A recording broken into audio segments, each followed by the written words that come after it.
The mountains of the Pacific Northwest rank as some of the world's most majestic. Against this magnificent backdrop, a battle is brewing featuring the likes of American downhill icon, leading the World Cup standings, Missy Giove. She'll face her nemesis, French world champion Anne-Caroline Chausson, always the gold standard. For the men, the winner of last week's event at Snow Summit, young Spaniard David Vasquez, has found his riding legs, grabbing his first World Cup podium. He'll face the strong French squad and the Americans who are ready to shine at home. Today, it's the Grundig UCI Mountain Bike World Cup Downhill from Snoqualmie Pass in Washington.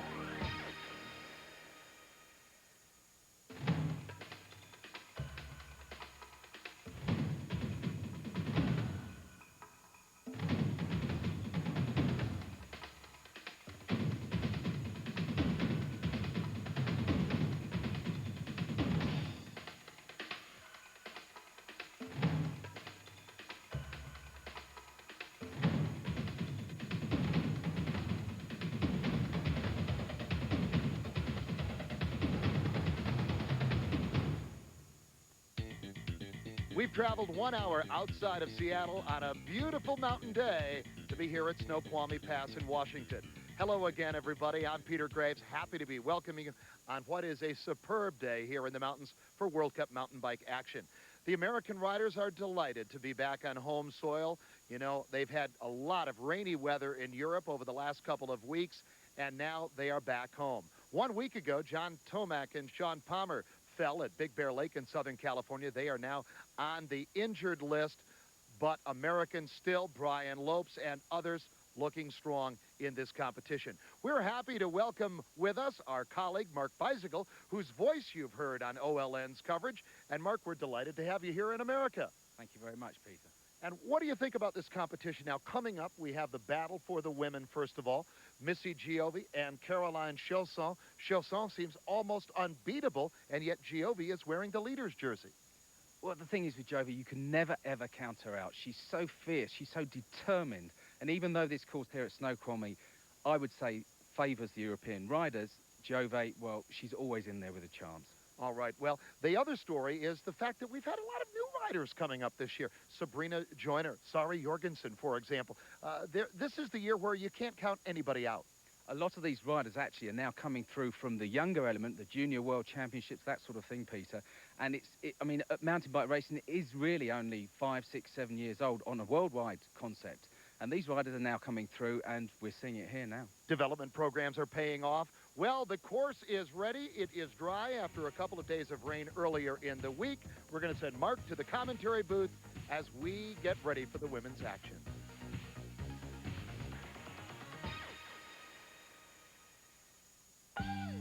Bike. It's the only mountain bike magazine that takes you on a ride instead of telling you what to ride. And right now, we're offering you a special deal that makes the ride even sweeter. Call 1-800-765-5501 and you'll get 10 issues of Bike for only $14.95. That's less than $1.50 an issue. Plus, with your paid order, we'll also send you a free pair of Bike logo riding socks. Call now and you'll enjoy the style and substance that only Bike delivers. From epic adventure stories to mind-bending photography, Bike captures the true essence of the sport and inspires you to hit the trail. It's not always pretty, often controversial, and sometimes hilarious, but it's guaranteed to stir your soul.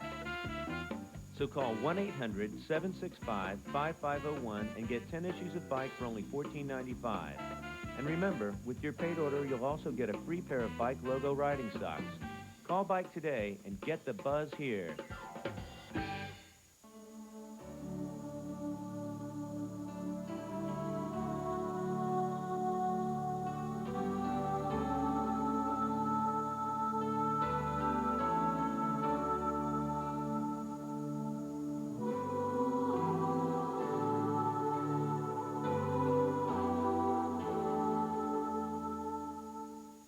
For over 25 years, Velo News has delivered the poetry, the pain, and the power of riding a bicycle.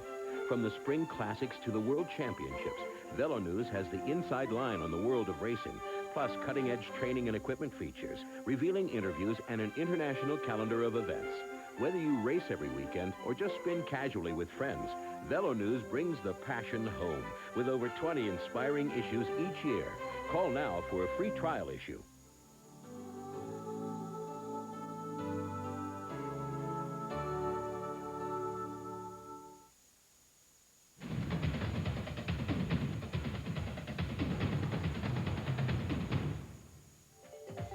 We're in Washington State, about 50 miles east of Seattle at Snoqualmie Pass in the Cascade Mountains. At less than 3 kilometers, this is a very short course, but on its World Cup debut, it threatens to make a big impact. You have to be a good technical rider to do well here. In the women's downhill, Missy Giove is still clinging gamely onto the leader's jersey, but her lead is being whittled away steadily by France's Anne-Caroline Chasson. The Sun rider has won 3 of the 4 races so far, and she'll certainly be favourite here. And the rider on course now, Mercedes Gonzalez, the 34-year-old Spanish-American riding for Team GT. The teammate of Britain's Steve Peat.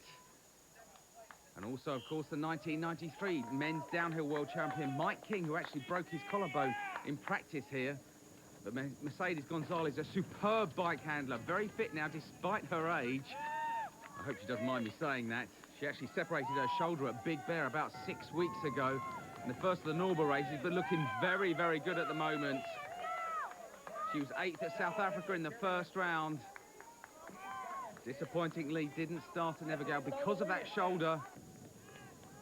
But this part of the course, very, very open. It's the bottom part of this 1.85 mile course, just about 3 kilometers.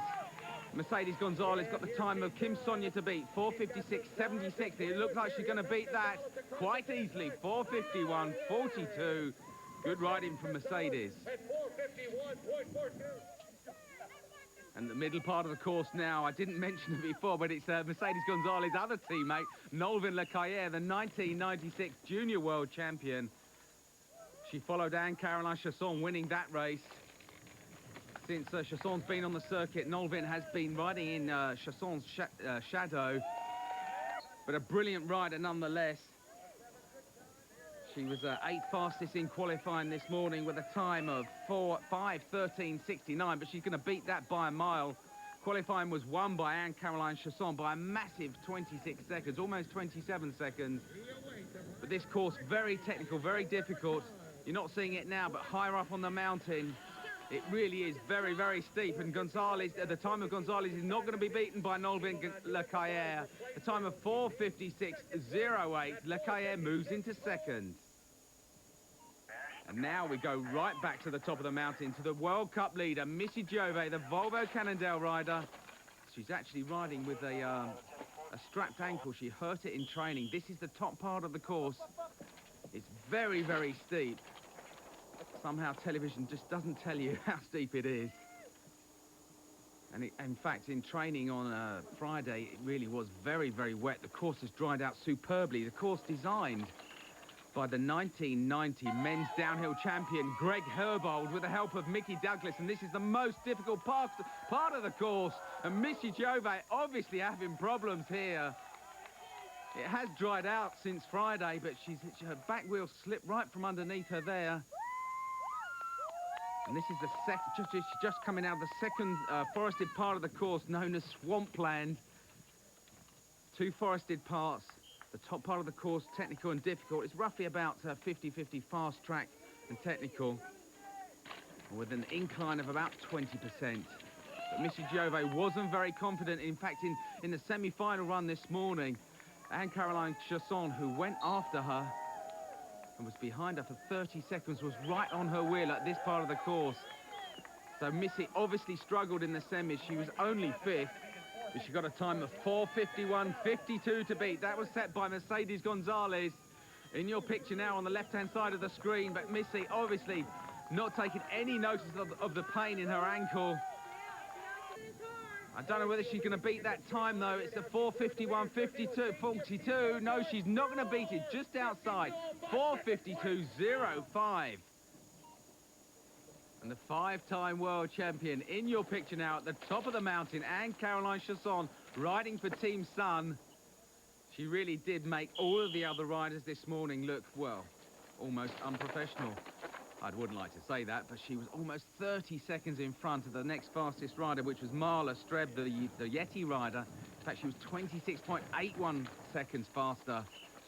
So Chasson knows she really just has to take it nice and smooth through, especially this technical section now, the steepest part of the course. This is known as Junior Wall, and Chasson breezes through that section there. The forest that she was in was called Black Forest. She's now coming through the last part of the swampland, the second forested section on the course. Chasson so much faster than anybody else. Like in Big Bear last week, she won by about 8.5 seconds. And Chasson really did say after that race that she just really wanted to finish in the top 3.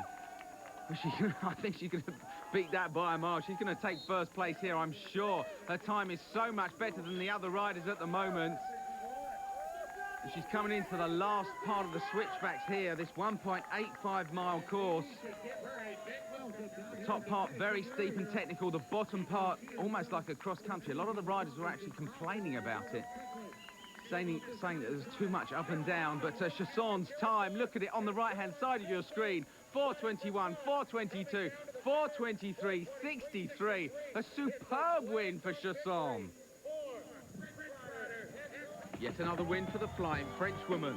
Over less than 3 kilometres, a margin of nearly half a minute is a truly phenomenal performance. The rest really were chasing second place. And in that runners-up spot, a happy Mercedes Gonzalez. Missile makes another consistent finish, but her lack of a win so far this year is starting to hurt. With 4 wins out of 5, Anne Caroline at last gets her hands on the orange jersey. It'll take a real change in fortune to make her relinquish it.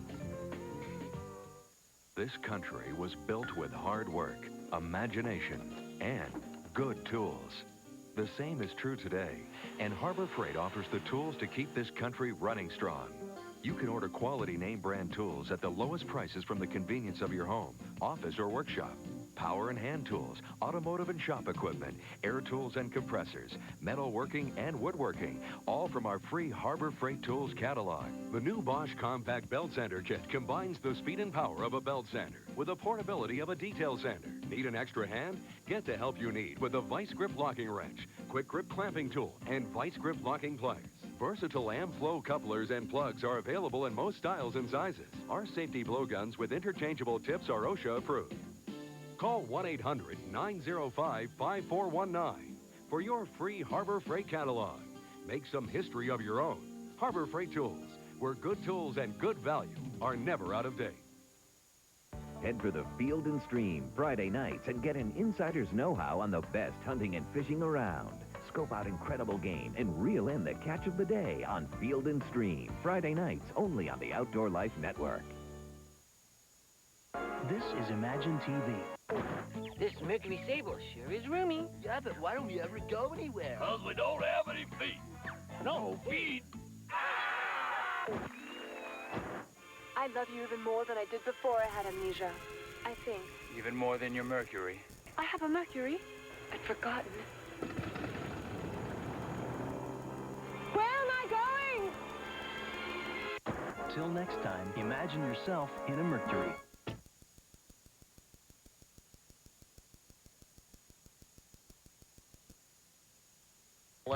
Well, the women's competition, you just saw it. Now we'll turn our attention to the men. And Mark, I dare say, David Vasquez, did anybody expect him to be on top of the leaders' world this early in his career? I don't think they actually did, Peter. I mean, he really is a superb rider. He's the Spanish national champion. But as far as international riding is concerned, I think this is very unexpected for Volvo Canada. All right, and the story on Nicolas Vouillot, are you surprised by the kind of toughness of the season he's had? I am actually, because you would expect he would always be in the top 3 as far as favourites are concerned on any course, particularly here in Snoqualmie, where it does actually, I think, favour the Europeans because it is so technical. But you've got riders like Brian Lopes, Kurt Verret, the superb American riders that you could never, ever count out. And another fellow everybody's talking about, that is the Swede with speed, Johan Engström.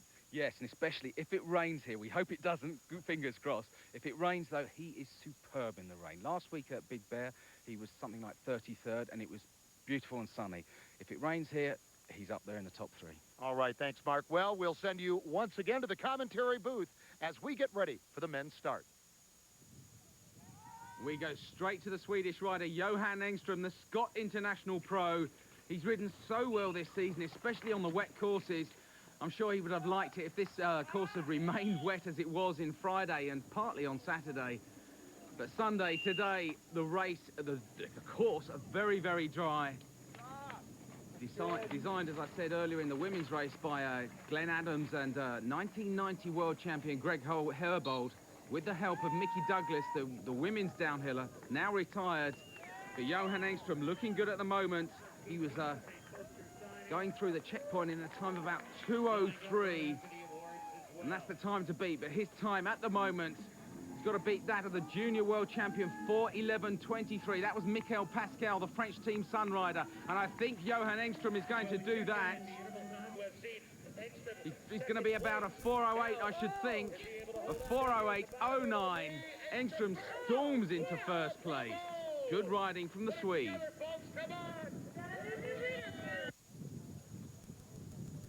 And the next rider up, Christian Talifa, the Peugeot Palaiseau rider. He rather dramatically won the third round at Le Jay in France. This world speed record holder, such a nice guy. In fact, he was the bronze medal winner of the 1992 World Championships, when that was won by Dave Cullinan, Zipperchest as he's otherwise known. The Schwinn Toyota rider has won 3 dual races so far this season, but as you saw in the men's duels earlier, Cully wasn't a winner there. It was won by Brian Lopes, but Christian Talifa, the Peugeot Palaiseau rider, looking very, very good at the moment. He's having a good year now. First at Le Jay. He actually said before this race that he had a dream before Big Bear that he wasn't going to finish in the top 30 at Big Bear, but he would finish in the top 5 here, and he might well do that, but I don't know whether he is going to beat that time. My word, he storms the time of Engström. 4:03.76. Superb riding from Christian. Now on course with the former Hot Chili rider, Marcus Klausmann, now riding for B1. In fact, he actually rode for Sintesi Velici last year in 1997. Didn't have a happy year. He only finished 17th in the World Cup, whereas in 96, his first year on the circuit, he came second. A brilliant, brilliant year for Marcus. Won a round of the World Cup then. Only 16th fastest in the semis this morning with a time of 4:17.11, but he's going to beat that, I'm sure, in the final here. Most of the riders gain about 10 seconds or perhaps even more in the final run. They really do give it their all, and Marcus very, very strong. In the winter, he rides a lot of cyclocross, and he's looking very good at the moment, but I don't know whether he's going to beat the time of Christian Talifa. Talifa's time of 4:03.76, and no, Marcus is not going to beat that, but he's going to go into second place, I'm sure. 4:05.76. Superb riding from the German.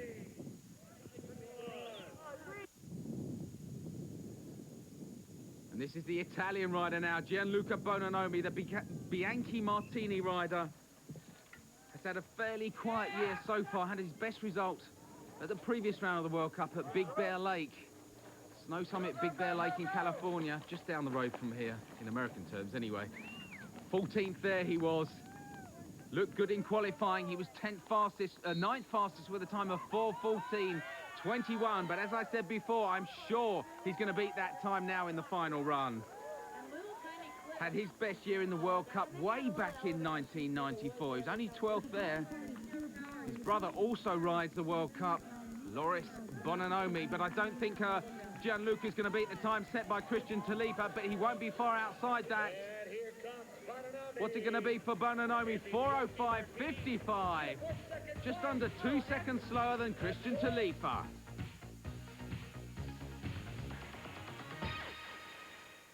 To show off their renovated rooms, Motel 6 is doing its first big special effects commercial ever. Here goes. Cool. I'm Tom Bodette, and we'll leave the light on for you. It's taking Hurricane Utah by storm. They're singing its praises in Harmonyville, PA.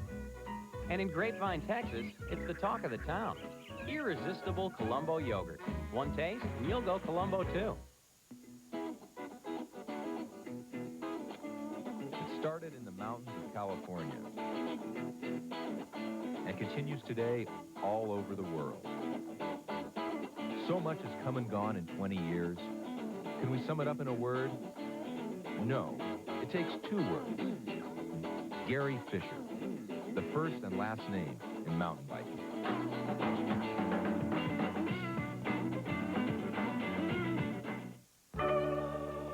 I wouldn't trade this life for anything.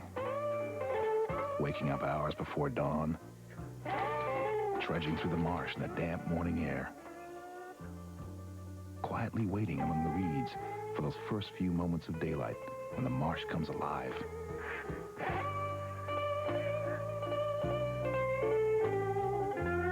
Now, if only I could teach him to retrieve his own damn ducks.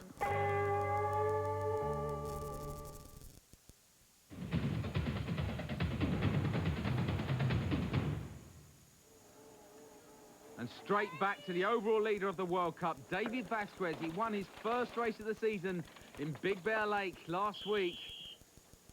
And he's on the steepest part, one of the steepest parts of the course now. As I said before, TV doesn't really show how steep it is.